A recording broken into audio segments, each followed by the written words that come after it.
नमस्कार दोस्तों, observer don में आपका बहुत बहुत स्वागत है और मैं हूं रविंद्र।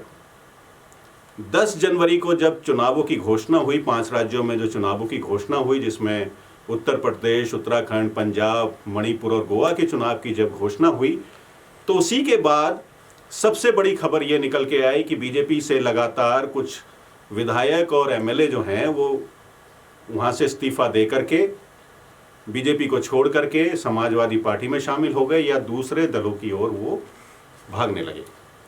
कहा यह भी जाने लगा कि भाई बीजेपी में भगदड़ मची हुई है और उसके बहुत सारे जो विधायक और जो एमएलए हैं वो बीजेपी को छोड़ करके सपा में या दूसरे पार्टियों में शामिल हो सकते हैं। खबरें ये भी आई कि 100 से ज़्यादा विधायक बीजेपी को छोड़ने वाले हैं। कुल मिलाकर के इस तरीके का माहौल बनाया गया कि बीजेपी में भगदड़ है। लेकिन क्या वाकई बीजेपी में ऐसी कोई बात थी, यानी बीजेपी में भगदड़ जैसी कोई बात थी? उसके बाद अखिलेश यादव ने ये बात कही कि अब चाहे गोरखपुर से भी अगर बीजेपी का कोई अगर जो नेता है अगर इस्तीफा दे करके समाजवादी पार्टी में शामिल होना चाहेगा तो हम उसे अपनी पार्टी में शामिल नहीं करेंगे। इस स्टेटमेंट के क्या मायने हैं? क्या अखिलेश यादव को भी ये बात समझ में आने लगी कि अब वो बहुत ज़्यादा लोगों को अपनी पार्टी में शामिल नहीं कर सकते, और जो लोग शामिल हो गए उनके लिए क्या ऑप्शन है समाजवादी पार्टी में, और वो समाजवादी पार्टी में क्यों आए? इसे जानना और समझना बहुत जरूरी है। देखिए, सबसे पहले स्वामी प्रसाद मौर्य ने बीजेपी को छोड़ा। स्वामी प्रसाद मौर्य 2012 में बीएसपी के बड़े नेता थे। कहा यह भी जाता है कि मायावती के बाद बीएसपी में जो सबसे बड़ा कद था वो स्वामी प्रसाद मौर्य का था। 2017 के आते आते वो बीजेपी में शामिल हो गए। बीजेपी में भी उन्हें एक अच्छी पोजीशन मिली, कैबिनेट मंत्री का उन्हें पदभार मिला। उनकी बेटी जो संघ प्रिय जो मौर्य है उसे भी कैबिनेट में जगह मिली, वो भी बीजेपी की एक बड़ी नेता हैं। इसके अलावा उत्कृष्ट साहब नाम के अनुरूप उत्कृष्ट अपना प्रदर्शन नहीं कर पाए पार्टी में और चुनाव वो 2 बार हार गए। उसके बाद लगातार स्वामी प्रसाद मौर्य इस कोशिश में है कि वो अपने बेटे का जो पॉलिटिकल जो कैरियर है उसे किसी तरीके से वो एक सही ढर्रे पर ले आए, सही एक लाइन पर ले आए, लेकिन ऐसा हो नहीं पा रहा। इस बार भी यही हुआ। स्वामी प्रसाद मौर्य ने अपने बेटे के लिए बीजेपी से टिकट मांगा, बीजेपी ने इनकार कर दिया। स्वामी प्रसाद मौर्य ने भी अपनी जो कंस्टिट्यूएंसी है वो उसे भी बदलने की बात कही, बीजेपी ने उसे भी स्वीकार नहीं किया। उसी के बाद आपने देखा कि जब स्वामी प्रसाद मौर्य ने इस्तीफा दिया बीजेपी से, उसके बाद 2 और कैबिनेट मंत्रियों ने इस्तीफा दे दिया। उसके अलावा 7 जो एमएलए हैं वो भी बीजेपी छोड़ करके समाजवादी पार्टी में शामिल हो। अब देखिए, इस पूरी बात को, इस पूरे मसले को समझने के लिए पहले ये समझना होगा कि एक के बाद एक जब ये इस्तीफे हुए तो उसकी वजह क्या थी, उसका कारण क्या था। शुरुआत स्वामी प्रसाद मौर्य से ही करते हैं। 2017 में उत्कृष्ट ने बीजेपी की टिकट पर ऊंचाहार विधानसभा सीट से चुनाव लड़ा था, लेकिन हार गए थे। उत्कृष्ट को सपा के पुराने नेता मनोज पांडे ने करीब 2000 वोटों से हराया था। इससे पहले 2012 विधानसभा चुनाव में भी मनोज पांडे उत्कृष्ट को हरा चुके थे। इसके बाद जब इनके लिए टिकट मांगने की बात हुई, स्वामी प्रसाद मौर्य ने कहा कि भाई इन्हें टिकट दे दीजिए बीजेपी से। बीजेपी ने मना कर दिया। इसकी बड़ी वजह यह थी कि बीजेपी ने चुनाव से पहले सर्वे करवाया। जितने भी उनके जो कैबिनेट मंत्री हैं या जो एमएलए हैं जो टिकट की जो मांग कर रहे हैं या जिन्हें टिकट मिला, उन सब की जो कंस्टिट्यूएंसी है उसमें उन्होंने सर्वे करवाया। जो बीजेपी को कवर करते हैं पत्रकार या जो बीजेपी को समझते हैं या बीजेपी के बारे में जिसे जानकारी है, वो अच्छी तरीके से ये इस बात को जानता है कि बीजेपी अपने कैंडिडेट्स का टाइम टू टाइम सर्वे करवाती है कि उसकी लोगों के बीच में पैंट कैसी है, उसका काम करने का तरीका लोगों को पसंद आ रहा है या नहीं आ रहा है, और साथ ही साथ इस बात की भी वो पुख्ता जानकारी इकट्ठा करती है चुनाव से पहले कि इनका जीत का जो परसेंटेज है वो कितना है। इस बार बीजेपी ने जब 3 बार, एक बार नहीं बल्कि 3 बार सर्वे करवाया और उसमें ये बात निकल के आई कि लगभग 150 लोगों के इस बार टिकट काटे जाएंगे। इस लिस्ट को बाद में आगे ठीक किया गया तो ये कहा गया कि भाई 100 लोगों के तो टिकट काटने ही पड़ेंगे और उसकी जगह एक नए चेहरे और एक अच्छे चेहरों को बीजेपी ने तलाशा भी और उन्हें टिकट भी, वो आगे आने वाले समय में पता चलेगा किस किस को टिकट जो नए चेहरे हैं उन्हें दिया जा रहा है। हम बात कर रहे थे स्वामी प्रसाद मौर्य की। तो ऊंचाहर सीट से मनोज पांडे को अगर सपा अगर फिर टिकट देती है तो जाहिर है कि स्वामी प्रसाद मौर्य के बेटे उत्कृष्ट के लिए सपा को नई जगह ढूंढनी होगी, वो भी बिना किसी को नाराज किए हुए। तो अब साहब अखिलेश यादव के सामने दो परेशानियां हैं। पहली ये कि स्वामी प्रसाद मौर्य को वो सपा में बीजेपी से तोड़ करके वो सपा में शामिल कर चुके हैं। अब वो अपने बेटे के लिए ऊंचाहर जो विधानसभा है उससे वो सीट मांगेंगे उत्कृष्ट के लिए। अब उस सीट पर पहले से ही एक मजबूत कैंडिडेट मौजूद है, या तो वो समाजवादी पार्टी को उसे नाराज करना पड़ेगा या उसके लिए कहीं और सीट की व्यवस्था करनी पड़ेगी। तो स्वामी प्रसाद मौर्य का कुल मिलाकर के अगर हम देखें तो उन्होंने एक तरीके से, अगर हम ये बात कहें कि उन्होंने मौके की नज़ाकत को समझा। पहले बीएसपी को छोड़ा, बीएसपी को भी इसीलिए छोड़ा कि उन्हें लग रहा था कि 2017 में जो बीजेपी है वो एक अच्छा नंबर गेन करेगी और सत्ता में वही आएगी, यानी कि उत्तर प्रदेश में सरकार वही बनाएगी, तो वो बीजेपी में शामिल हो गए। बीजेपी में उन्होंने 5 साल मलाई खाई, उससे पहले बीएसपी में खूब जम करके उन्होंने मलाई खाई। अब वो इस चक्कर में है कि समाजवादी पार्टी में शामिल हो करके 2022 में भी वो सत्ता की मलाई खाएं।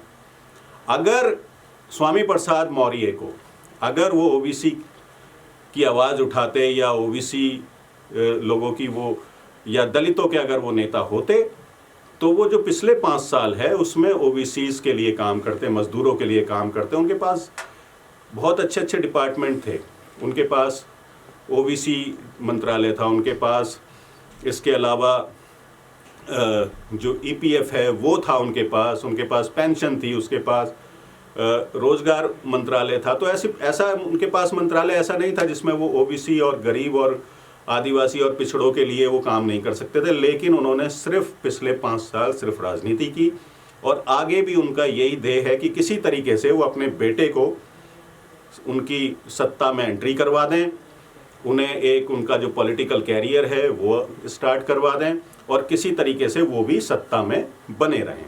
यहाँ ये भी हम बता दें कि जो स्वामी प्रसाद मौर्य अपने बेटे के लिए जौनपुर से भी सीट चाहते हैं, तो इस पर भी पार्टी मंथन कर रही है।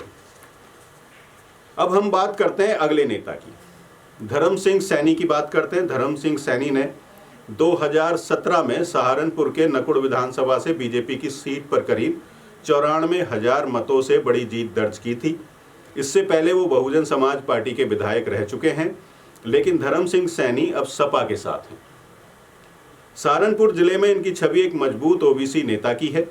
सपा अब धर्म सिंह सैनी को लेकर भी असमंजस में है। इसकी वजह है सहारनपुर के बड़े नेता इमरान मसूद, जो पिछले दिनों कांग्रेस का दामन छोड़ पार्टी में शामिल हुए हैं।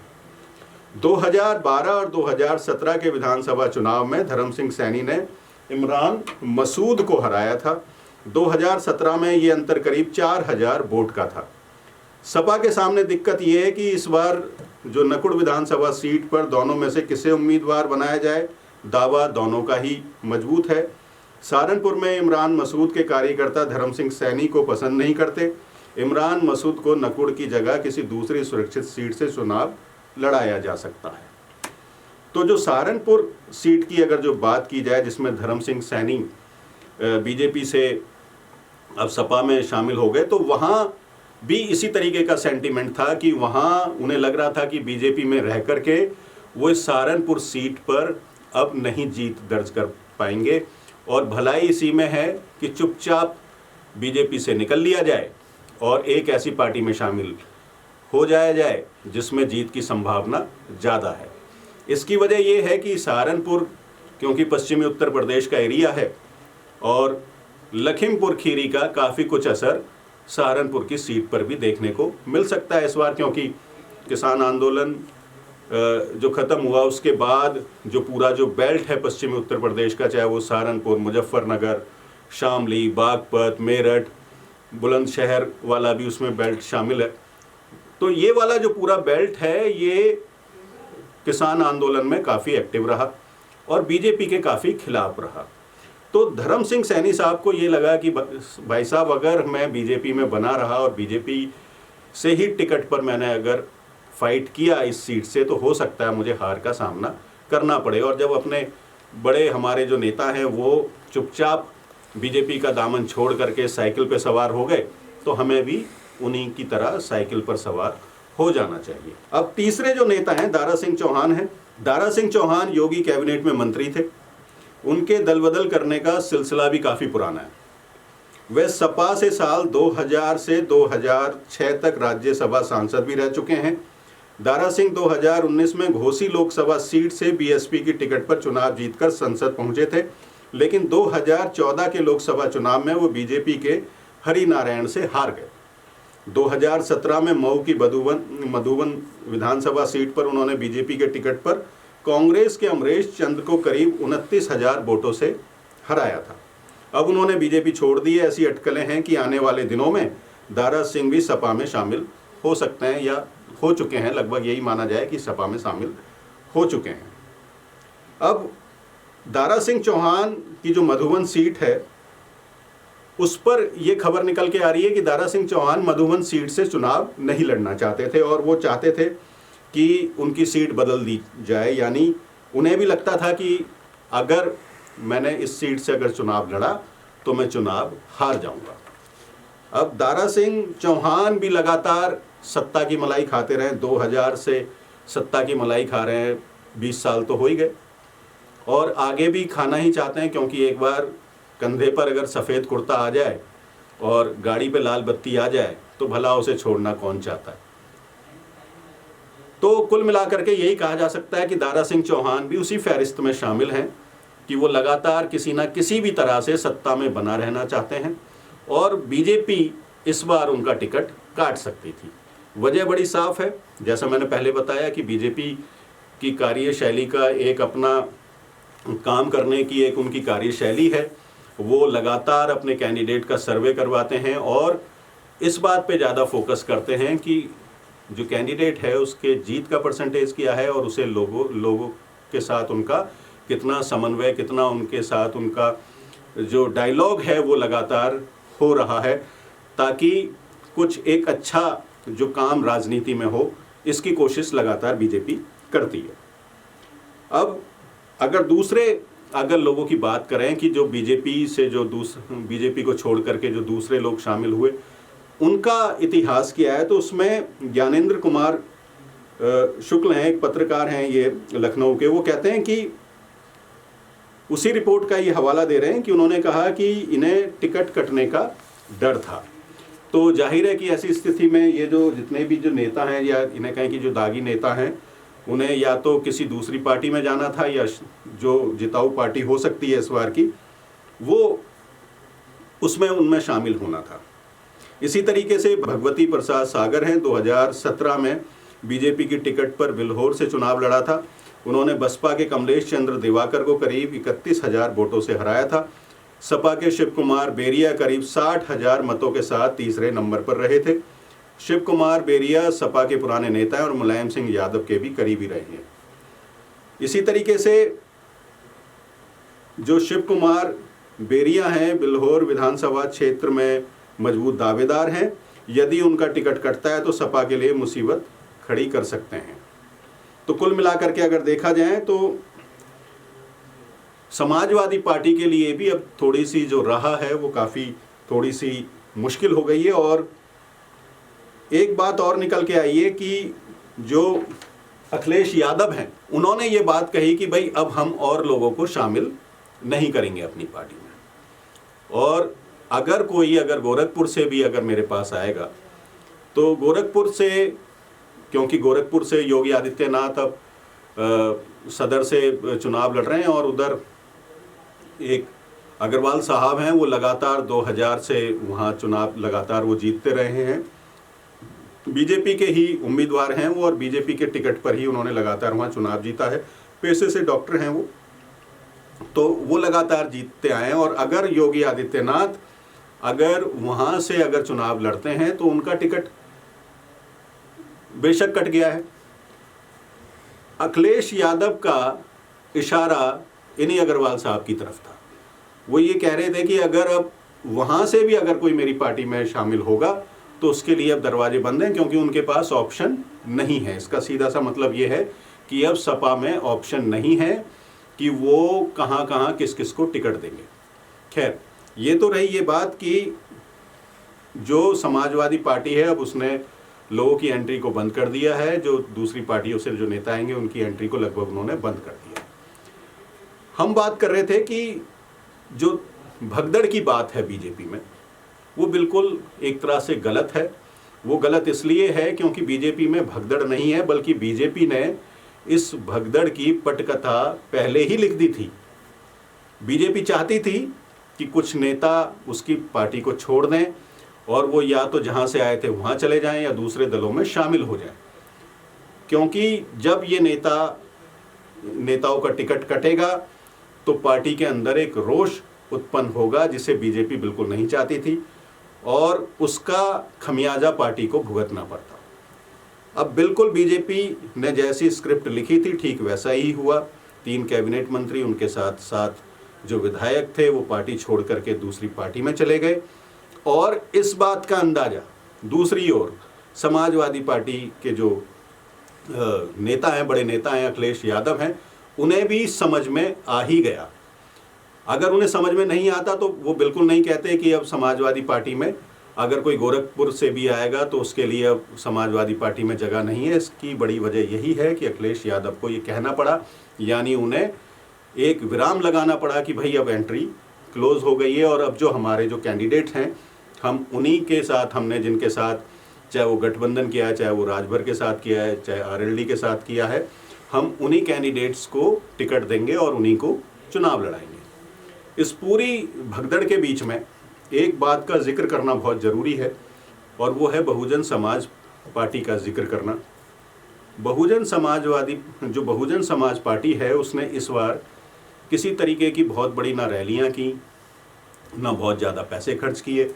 जब ये बात आई कि जो सुश्री जो मायावती हैं उन्होंने रैलियां क्यों नहीं की, पिछले दिनों ये सवाल भी उठा, तो सुश्री मायावती ने ये बात कही कि उनकी पार्टी लाला बनियों और बड़े साहूकार और बड़े धन्ना सेठों की पार्टी नहीं है। उनकी पार्टी में जो पैसा आता है वो गरीब और जो दलित जो उनके जो समर्थक हैं उनसे, उनके चंदे से वो पार्टी चलती है और उनका पैसा वो खराब किसी भी हाल में नहीं करेंगी। सबसे इंटरेस्टिंग बात यह है कि जब चुनाव आयोग ने चुनावों की घोषणा की और इस बात को कहा कि अब जो है वो वर्चुअल मोड में ही चुनाव होगा, यानी कि कोई भी नेता जो है वो रैलियां नहीं करेंगे, कोई बहुत बड़ी जनसभा नहीं करेंगे, सब कुछ जो पूरा जो इलेक्शन है वो पूरा डिजिटल मोड में होगा, यानी कि जो रैलियां होंगी वो फेसबुक, व्हाट्सएप और यूट्यूब के माध्यम से की जाएंगी, यानी कि वो वर्चुअल मोड में की जाएंगी और फ़ोन पर लोग अपना देखेंगे उसे। मायावती जो हैं बहुत, उन्होंने अपना जो वॉर रूम है बड़ा स्ट्रॉन्ग वॉर रूम बनाया है सोशल मीडिया का और ट्विटर पर नंबर 1 पर उनकी पार्टी ट्रेंड कर रही है। यानी कि अगर इस नए तरह के चुनाव की अगर बात करें तो उसमें जो सुश्री मायावती हैं वो नंबर 1 है। वो बेशक बीजेपी की तरह उन्होंने बहुत बड़ी बड़ी रैलियां और बहुत ज़्यादा पैसा खर्च नहीं किया, लेकिन जो उनका जो कोर वोट बैंक है वहाँ तक वो पहुँच रही हैं। समाजवादी पार्टी भी इसमें शामिल है, इसके अलावा बीजेपी का तो बहुत बड़ा आईटी सेल है जो सब जगह पहुँच रहा है। लेकिन इस चुनाव में 2 चीज़ें देखनी बड़ी महत्वपूर्ण होंगी। पहली बात तो ये होगी कि ये नए तरीके का चुनाव है और इसमें जो हार जीत के आंकड़े हैं वो बहुत काफ़ी ट्रांसपेरेंट होने वाले हैं, क्योंकि सब कुछ जो पूरा जो चुनावी जो प्रचार है, जो नेता अपना जो प्रचार और प्रसार करेंगे वो पूरा डिजिटली मोड में करेंगे। तो लोगों के साथ जो इंटरेक्शन है वो एक नए मीडियम का रहेगा। उसमें नए मीडियम के प्रचार प्रसार से होगा ये कि बेशक ये दिखाई तो देगा कि ये वन साइडेड कनेक्टिविटी है, लेकिन जो कनेक्टिविटी है वो दोनों तरफ से रहेगी। एक अच्छी वोटिंग तो होने की संभावना है ही है और होनी भी चाहिए, क्योंकि लोकतंत्र का पर्व है और उसमें ज़्यादा से ज़्यादा वोटिंग होनी चाहिए। खैर, इस वीडियो में हम यहीं विराम देते हैं और दूसरे मुद्दों पर हम लगातार आपके सामने आते रहेंगे। आपने अपना कीमती समय दिया ऑब्जर्वर डॉन को, और लगातार आप ऑब्जर्वर डॉन को अपना कीमती समय देते रहें, इसके लिए आपका बहुत बहुत शुक्रिया। फ़िलहाल इस वीडियो में दीजिए इजाज़त। नमस्कार, धन्यवाद।